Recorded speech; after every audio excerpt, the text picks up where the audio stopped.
Okay, then we come to the reunion. Well, not the reunion, but the return of the Inner Circle and their big entrance. And after all the singing and all the bull and everything, Chris Jericho takes the microphone, and he's the one that pitches to the break. These guys were attacked. They were bloodied. They were beaten. They were embarrassed. They were thrown off high objects, through things.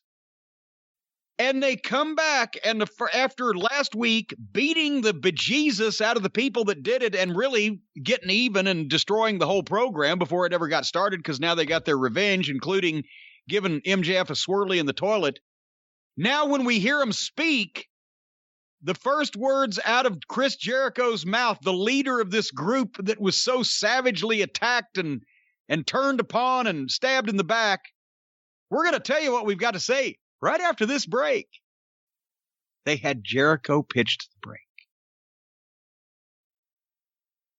And then, during the break, as has been revealed by more, they must think that everybody that comes in there is in a time warp and they all don't have a video camera in their pocket, because every time they do something stupid off the air, Shaq getting out of the ambulance in front of the people, whatever the case, somebody records it. They're in the commercial break on TV, and Jericho tells them in no uncertain terms to chant Inner Circle when they come back on the air so it'll look like they're over. That was his exact words. It'll look like we're popular.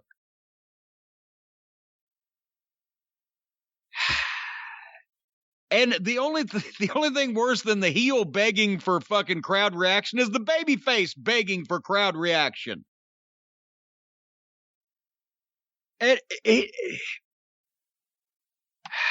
And there's ways you can get around that. And I mentioned this to you before we went on the air. People have seen that clip of the Greensboro fans, front row section D at the first Clash of Champions with the Cornette sign and chanting Cornette, Cornette. And they started that during the break too. And I told you what I did. I fucking standing there in the ring. I know it's during the commercial break. I'm a heel. But they went to all that trouble, so I covered the microphone up. I said, hey, fucking save it for the air, idiots. I'm still a heel, and they saved it for the air.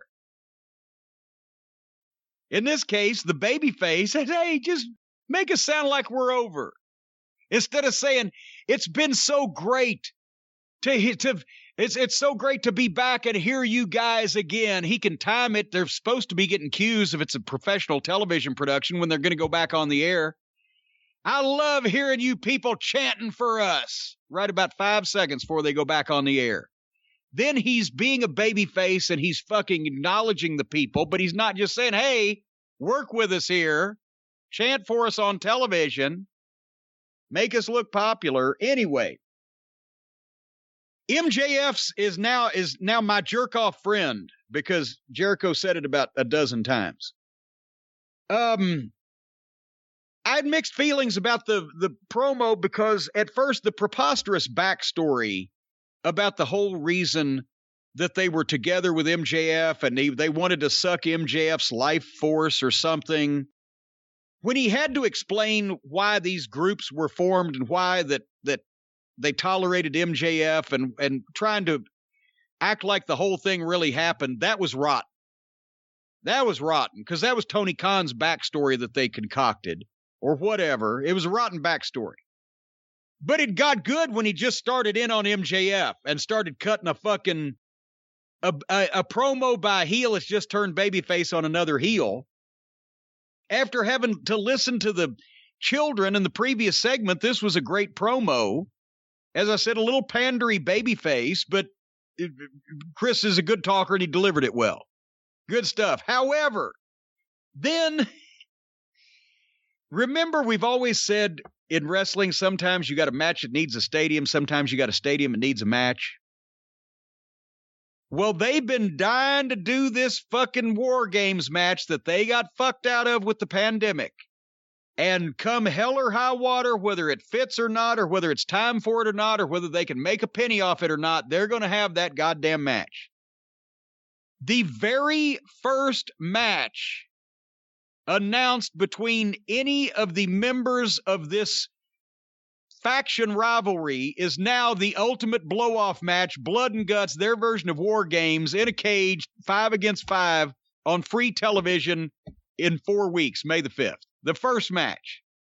They're starting by coming, and 30 minutes later, they're going to finish by kissing. Your thoughts?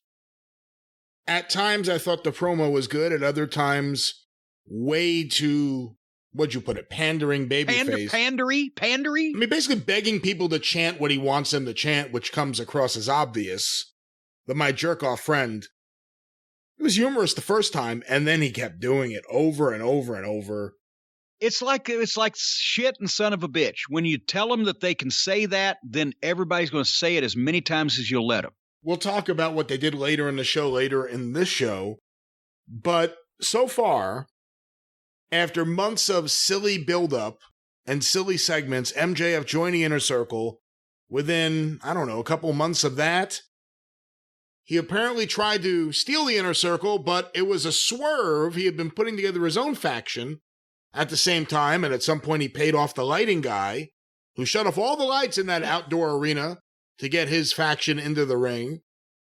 They destroyed Jericho. You know what? The whole angle would have been killed if it was still daylight savings time. It'd been daylight outside. It would have fucked everything. The whole angle has been ridiculous. So they destroy Chris Jericho, beat up the Inner Circle, and then do a promo, and then have one match as a 6-man team. And then Jericho and his crew, who now are angry enough that they're all wearing black, hide out in the bathroom of their former dressing room, which apparently they still have the key for, although not anymore. And they wait and they attack and destroy the Pinnacle, who just got together, including giving MJF a swirly.